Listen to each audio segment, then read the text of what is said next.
Alguns foram caçados e executados por ex-prisioneiros. Outros enfrentaram a forca anos mais tarde, após longos julgamentos. Muitos desapareceram. Este é o destino brutal dos guardas de Auschwitz. Quem pagou, quem não pagou e por quê? No dia 17 de janeiro do ano de 1945, exatamente nesta data, Alta Silésia. O amanhecer rompe a geada. Uma ordem é emitida para Auschwitz e seus subcampos. Evacuar. Oficiais SS marcham entre blocos gritando números. Prisioneiros cambaleiam em colunas. Fracos demais para andar acabam deixados para trás. Os guardas restantes queimam papéis e levam dezenas de milhares para o oeste, na neve. O eufemismo, evacuação, esconde o que realmente é: uma marcha da morte. Comida é boato, água é milagre, e à beira da estrada é vala comum de valetas e vultos gelados. Sobreviventes lembram do estalo das botas, do baque surdo ao cair, do choque seguinte, como pontuação. Na rampa de Birkenau, os trilhos brilham, vazios. Uma equipe permanece para destruir os crematórios e explodir as câmaras de gás, destruindo plantas com dinamite e fogo. Muitos guardas fogem do fronte oriental, trocando fardas pretas por cinzas ou civis. Alguns forjam identidades na fuga. Um administrativo vira agricultor. Um líder de bloco da SS torna-se médico. Outros vão para o oeste com prisioneiros, rifles a tiracolo, um mundo em colapso pesando nos ombros. 27 de janeiro de 1945. Os vi assim.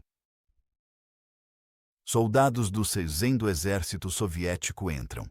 Encontram um acampamento em ruínas. Quartéis cheios de sobreviventes esqueléticos. Um hospital de fantasmas. Armazéns de cabelo, sapatos e malas. As evidências se acumularam mais do que as palavras. 7.000 pessoas foram libertas aqui e nos arredores. Alguns da SS são capturados. A maioria sumiu, junto ao Reich em retirada, espalhada pelas estradas. Ocultos em cidades sob um novo calendário, onde nomes antigos viram perigo. Fevereiro de 1945. Estradas secundárias da Silésia. Colunas vão para Grossrosen, Buchenwald e Mauthausen. O comportamento dos guardas varia entre a crueldade e ocasionais lampejos de piedade, com o fim da guerra próximo, até para os de preto. Alguns atiram nos retardatários, outros trocam pão por relógios. Alguns contam os passos até mudar de jurisdição, passando a responsabilidade a outros. O sistema está morrendo, mas seus reflexos ainda matam. Abril de 1945, Bergen-Belsen. Tropas britânicas libertam em tempo real um campo onde pessoas estão morrendo de fome. Entre os SS detidos, Josef Kramer é notório. Ex-comandante de Auschwitz-Birkenau, quando os transportes húngaros lotaram a rampa e crematórios não davam conta. Britânicos julgam Kramer e dezenas de funcionários imediatamente. O julgamento de Belsen, incluindo os crimes que cometeram em Auschwitz. A sala do tribunal é austera, os vereditos diretos. Kramer é condenado à morte e enforcado em dezembro de 1945. Junto com ele vão Irma Gresser, Elisabeth Falkenrath e outros identificados por distintivos como funcionários do extermínio.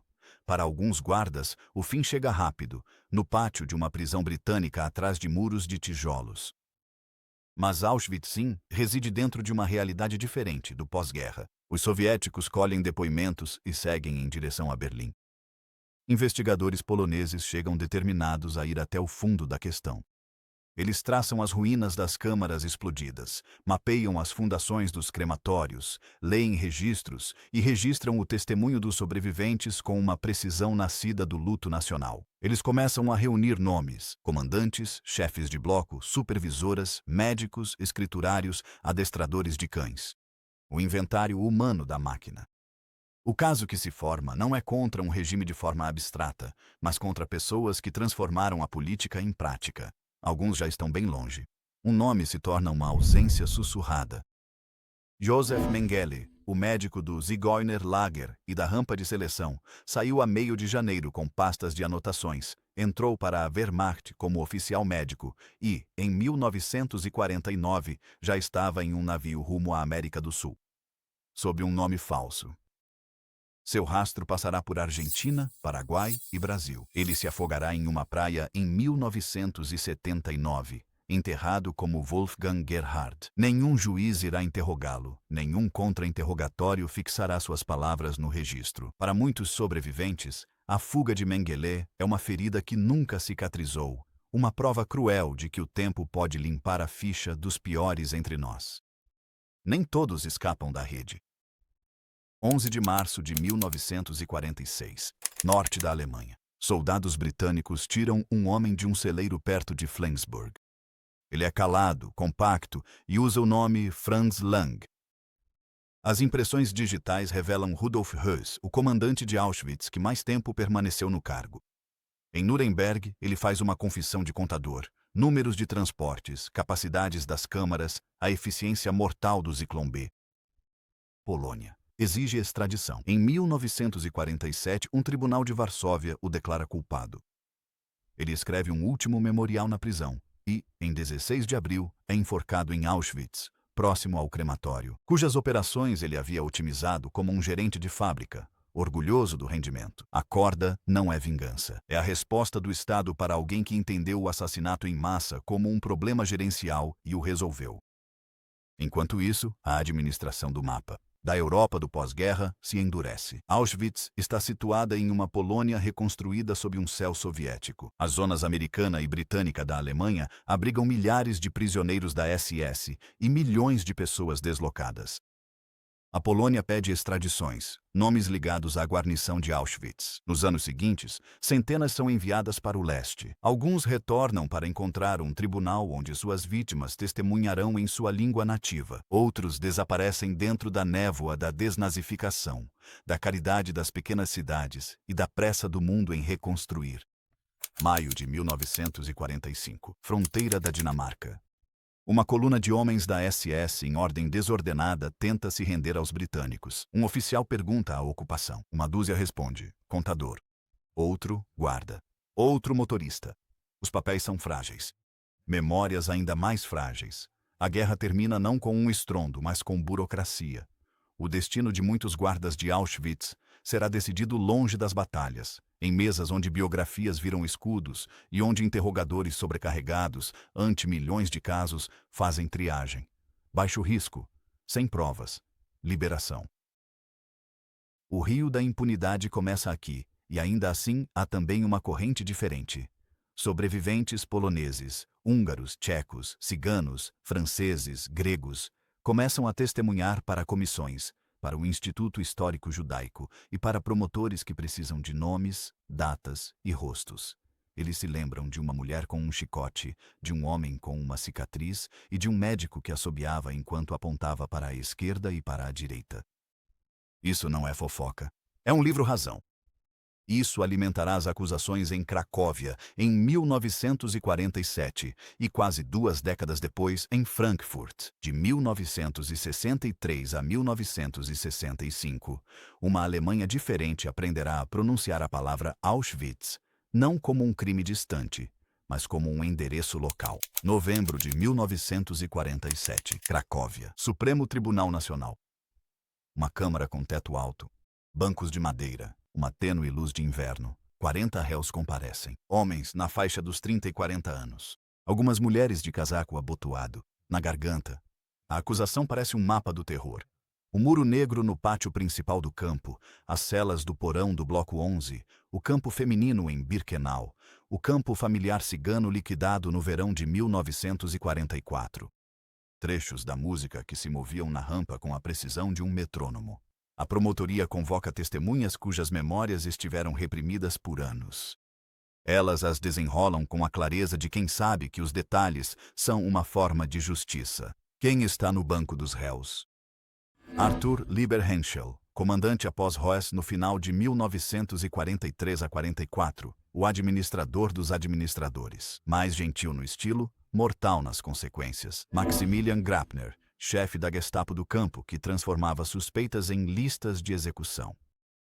Maria Mandel, chefe supervisora do campo feminino.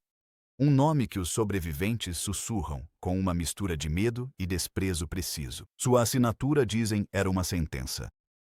Há Blockführers, capos supervisores, escriturários que carimbavam ordens, homens que ficavam na rampa e apontavam, um gesto pequeno o suficiente para caber no pulso, grande o bastante para apagar milhares. A estratégia da defesa já é familiar. Obediência. Ordens vindas de cima. Eu era um funcionário. Eu bati sim, mas nunca matei. Os promotores poloneses respondem com a lógica que o mundo acabará por adotar. Em um fato de morte, o trabalho é o crime. Você não pode ser uma engrenagem inofensiva em uma máquina feita para matar. Seu desempenho do dever ali não é neutro. É o mecanismo pelo qual o assassinato acontece. As testemunhas tornam o ponto mais claro. Ele estava com uma lista. Ela segurava um bastão. Ele olhou para as crianças e disse: "Para a esquerda." O tribunal ouve, associa nomes a ações e faz perguntas que tornam o abstrato concreto. O tribunal também faz distinções. Nem todos que usavam uniforme faziam a mesma coisa. Nem toda crueldade é igual. Promotores buscam os mentores e chefes. As sentenças focarão na responsabilidade de comando, não na brutalidade dos recrutas. É proporcional. Contudo, o critério do tribunal para a participação criminosa é rigoroso. Ele deve ser firme, para sustentar a lógica de um lugar que produzia a morte como resultado. Um dia no tribunal se torna um mosaico. Uma costureira de Cracóvia identifica Mandel pela voz. Um mineiro da Silésia descreve as chamadas que duravam até que os homens desabassem. Seus corpos eram erguidos novamente para a contagem. Um pai romani fala sobre o campo familiar em Birkenau. Um raro canto onde as famílias não eram separadas na chegada, apenas para serem exterminadas em uma única noite de fumaça. Os números pontuam o testemunho como golpes de martelo. Milhares da Hungria em um só dia. Minutos da seleção até a Câmara. Segundos entre o último suspiro e a ordem. Uma guarnição que chegou a quase 4.500 homens da SS e dezenas de supervisoras. Um sistema onde um cargo, Meldeggerhilfer, mensageiro, Blockführer, chefe de bloco, Officerin, supervisora, carregava consequências letais. 22 de dezembro de 1947, dia da sentença. O salão está cheio.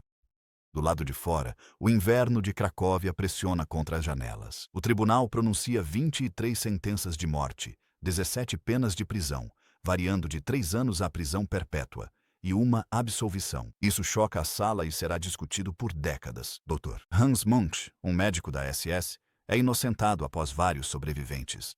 Depoimentos afirmam que ele se recusou a participar das seleções e falsificou requisições para poupar prisioneiros do gás.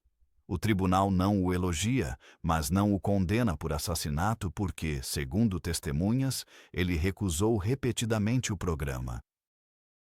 Sob coerção, o caso Munch prova o livre-arbítrio, mostrando que havia escolha, e alguns optaram por não matar. As execuções ocorreram em 24 de janeiro de 1948, na prisão de Montelupich. Entre os enforcados estão Lieber Henschel, Grabner, Mandel, Joseph Kolmer, Hans Aumeier e outros cujos nomes outrora patrulhavam os quarteirões como sistemas climáticos. 2 penas de morte foram comutadas. Os demais permanecem de pé. Aqui, a forca não é espetáculo. A Polônia já havia sangrado demais para isso. As execuções são o argumento do Estado de que o projeto de Auschwitz teve autores, gestores e assinaturas, e que assinaturas trazem consequências. O registro do julgamento, porém, tem 2 lados. De um lado, justiça. Depoimentos de testemunhas fixados aos veredictos. Nomes ligados a atos. Uma gramática legal para os crimes do campo. Do outro, um déficit que jamais será quitado. Milhares serviram em Auschwitz. Apenas uma fração deles jamais enfrentará um juiz. Alguns morreram durante a guerra. Outros desapareceram sob novas identidades ou atrás de cercas amigas. Muitos viverão vidas tranquilas em uma nova Europa, onde geladeiras zumbem e crianças brincam em pátios que não perguntam sobre o passado. A matemática é implacável. Mesmo com o rigor de Cracóvia, mesmo com dezenas de outros julgamentos do pós-guerra, a maioria dos guardas não ficará no banco dos réus. Entre os condenados naquele inverno, uma figura se destaca com uma clareza fria. Maria Mandel. Sobreviventes lembraram como ela organizou o campo feminino com um zelo que parecia política. Tornou-se pessoal. Suas últimas palavras antes da queda, relatadas depois, foram simples. A Polônia vive. Elas não a redimem, mas são um lembrete de que, mesmo no limite do poder da lei, a nação onde tantos morreram fala através do mecanismo da justiça e não da vingança. E ainda assim, a história da justiça de Auschwitz não acabou. O próximo capítulo se abre não na Polônia, mas na Alemanha Ocidental. Em um tribunal moderno onde a democracia tentará julgar a si mesma, o clima será diferente, mais lento, mais seco, limitado por estatutos que exigem intenção individual para o assassinato e que muitas vezes reduzem a atrocidade a uma questão de burocracia. Sobreviventes viajarão para contar como é o cheiro da fumaça, e um país decidirá se pode suportar ouvir o próprio reflexo. 20 de dezembro de 1963. Frankfurt am Main. Uma sala de tribunal de vidro e madeira, microfones impecáveis como lanças. 22 réus estão sentados atrás de um vidro. Não são caricaturas de cartazes de propaganda.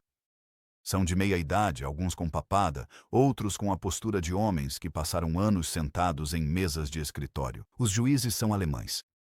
Os promotores são alemães. A equipe de imprensa inclui repórteres de Tel Aviv, Paris, Varsóvia, Londres e Nova York. Não há bandeiras aliadas, nem vencedores acima dos vencidos. Isto não é Nuremberg. Esta é a República Federal da Alemanha julgando seus cidadãos por crimes cometidos em Auschwitz. O problema jurídico é difícil e técnico. Pela lei da Alemanha Ocidental da época, para condenar alguém por assassinato, geralmente era necessário demonstrar intenção individual ligada a um ato específico. Esta pessoa atirou naquele prisioneiro. Este oficial ordenou aquela execução. Mas em Auschwitz, o assassinato era sistemático. A rampa não funcionava como um duelo. Funcionava como uma esteira rolante. A acusação responde com uma estratégia cuidadosamente elaborada a partir de casos anteriores que não obtiveram sucesso. Faça do próprio sistema o ato. Se você atuou em função operacional num campo de extermínio, guardou a rampa, foi selecionado para trabalho braçal, supervisionou crematórios ou geriu a Gestapo, você participou. Em assassinato, juízes não aceitam isso como regra geral, mas tendem a concordar, abrindo precedentes. Os nomes importam. Robert Moker, ajudante de ordens do comandante. Wilhelm Boger, um interrogador da Gestapo cujo balanço se tornou sinônimo de tortura. Oswald Kaduk, o temido sábio de Birkenau. Franz Lucas, um médico cujo papel nas seleções se torna um ponto central para depoimentos e absolvições parciais. Hans Stark, que era um homem muito jovem, despejou Zyklon B em uma abertura e depois descreveu o ato com uma voz trêmula. Cada história fixa um fio no mapa do tribunal. Juntas, elas delineiam uma máquina. O julgamento dura 183 sessões. Mais de 350 testemunhas são ouvidas, entre elas, mais de 200 sobreviventes. Eles falam das seleções, do Muro Negro, das torturas durante a chamada que transformavam o frio em arma, dos transportes da Hungria que inundaram o campo na primavera e no verão de 1944, até que a fumaça subiu. Em uma coluna permanente, uma mulher de Salônica relata ter chegado com sua família e visto um homem de botas apontar para a esquerda e para a direita com um gesto tão casual que parecia um pensamento passageiro. Um homem de Paris descreve os armazéns do Canadá, onde os pertences dos mortos eram separados, empacotados e transformados em dinheiro. O roubo era lavado nos livros contábeis. A defesa insiste na compartimentalização da culpa. Eu não gaseifiquei ninguém, diz um guarda que ficava na rampa. Eu não assinei ordens, diz um escriturário cuja caneta colocava trens nos horários. A promotoria responde com documentos, mapas e o álbum Hooker.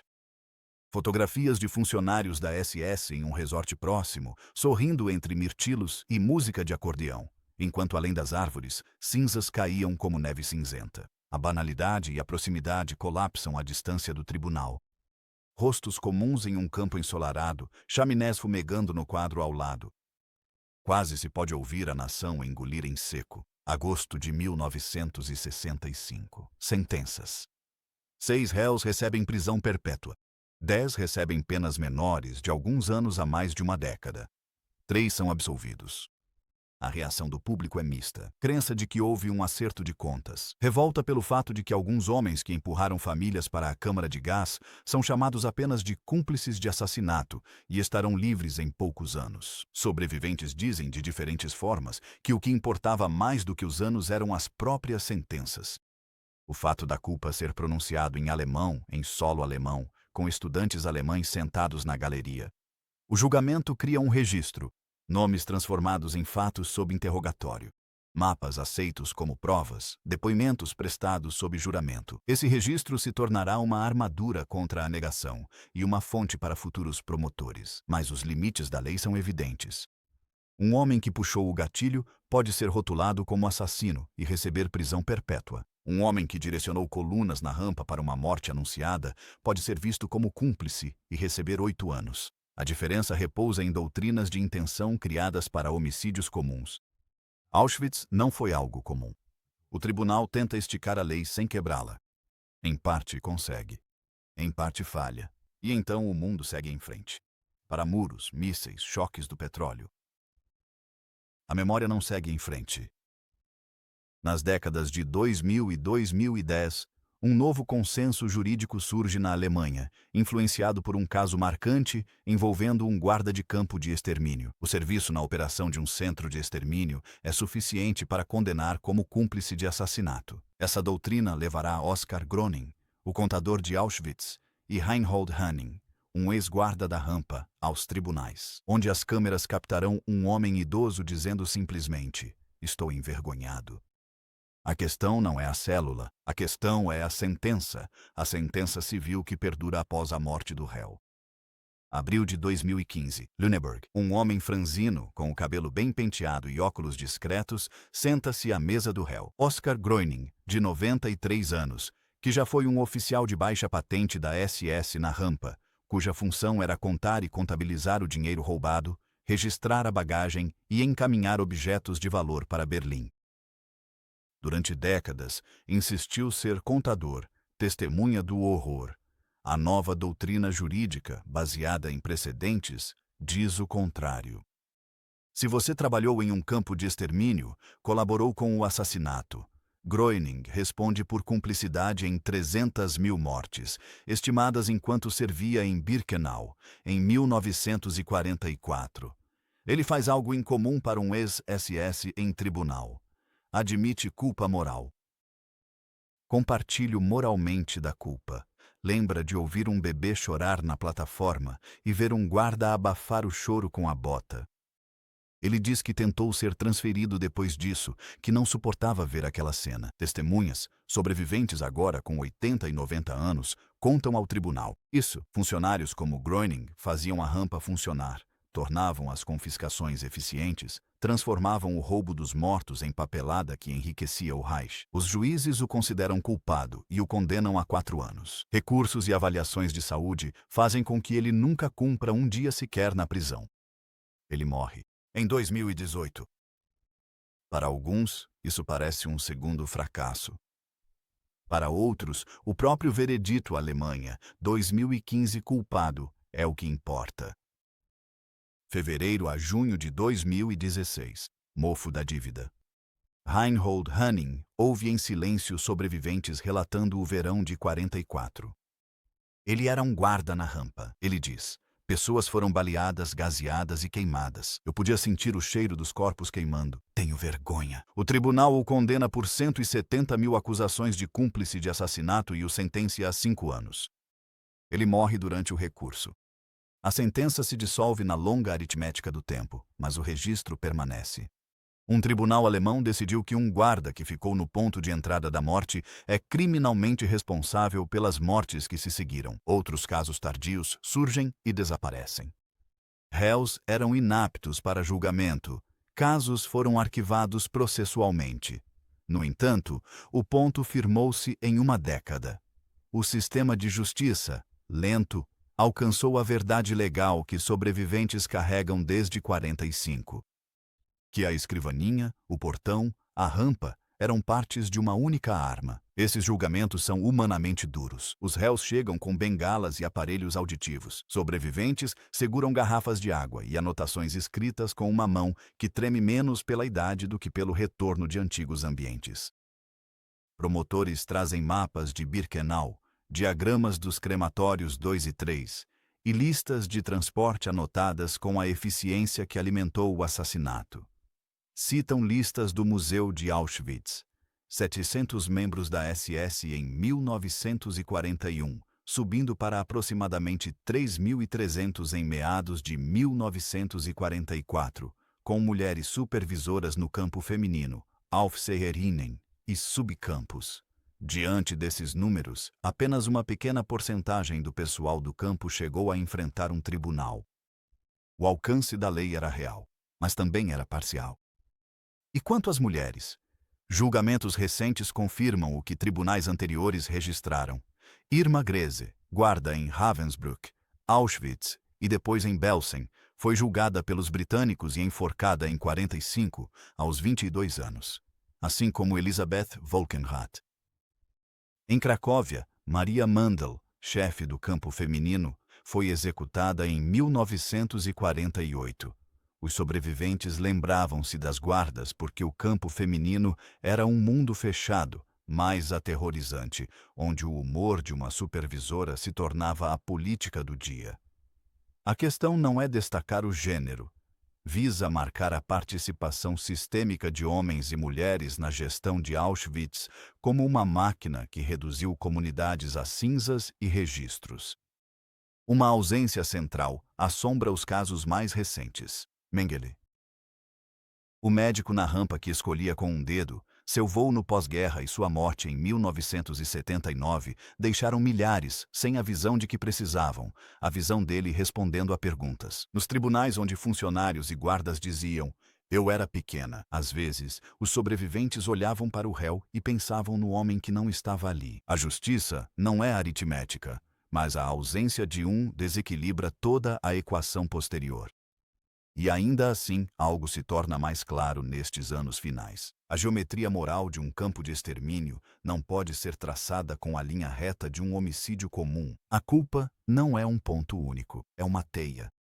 Quem abriu a porta do vagão de gado conecta-se ao homem que apontou, aos que despejaram os pellets, aos motoristas, aos que contaram anéis e relógios e converteram o luto em financiamento para a guerra. Os casos tardios tornam essa teia visível nos tribunais, em diagramas e gráficos, traduzindo-a em lei.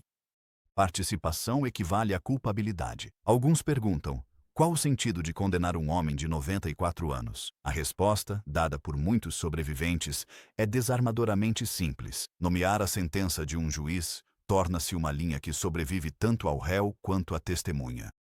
Foi um crime. Em uma era que adora eufemismos, essa linha é um instrumento necessário. Ela impede a transição do que aconteceu para o que as pessoas dizem que aconteceu. Dê nome ao sistema. Auschwitz entrelaçou duas formas de aniquilação, pelo gás e pelo trabalho. A ideologia exigia eliminação, a indústria exigia corpos. O paradoxo deveria ter quebrado a máquina, não quebrou. A solução foram rotinas. Triar recém-chegados para trabalho ou morte, exaurir os vivos até o colapso, repor a linha com o próximo transporte, queimar mortos, inventariar pertences, enviar valores para Berlim, distribuir roupas a alemães étnicos no leste. O ato de matar virou um processo. Os guardas, de ambos os sexos, não eram só sentinelas, eram operadores de uma estatal cujo produto era a morte, gerando lucro e terror. Os julgamentos tentaram traduzir isso em leis de assaltos a banco e brigas de bar. Os tribunais poloneses, no fim dos anos 40, buscaram respostas. Líderes e funcionários ativos têm a culpa máxima. Quem realizou seleções e execuções são assassinos. Os demais são cúmplices. Tribunais da Alemanha Ocidental nos anos 60 limitados pela doutrina, exigiam prova de intenção pessoal para condenações por assassinato e classificavam os homens da rampa como cúmplices. A diferença nas sentenças não era moral entre as nações. Era uma diferença de arquitetura jurídica. Ambos os sistemas lutavam com a mesma questão: como tratar a participação em uma estrutura projetada para matar. Com o tempo, a lei evoluiu. A doutrina alemã moderna que possibilitou as condenações de Groening e Hanning